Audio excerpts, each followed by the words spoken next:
A former female priest who spent more than 2 decades in the Episcopal Church is now speaking out after being defrocked because she embraced another faith. Today, Ann Holmes Redding calls herself both a Christian and a Muslim, but her move to Islam came at a very high price. Dan Harris reports on this woman's test of faith. Ann Holmes Redding was an Episcopal priest for 25 years until a radical test of faith. Several years ago, while she was mourning the death of her mother, she was trying out an Islamic meditation technique that she'd learned in an interfaith class. And that, she says, is when it happened.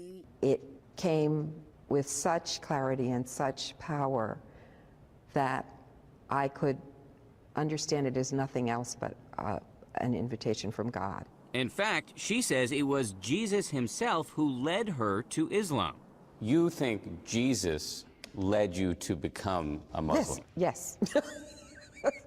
Yes. You're laughing. Because I know it doesn't make sense to people.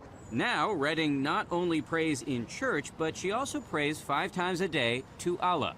In Islam, Jesus is viewed as a prophet. Yes. Not as the Son of God. Yes, you're right. So yours is a radical rethink of the Christian scriptures, a rethink that a lot of people would call heretical. Yes, and do. Loudly.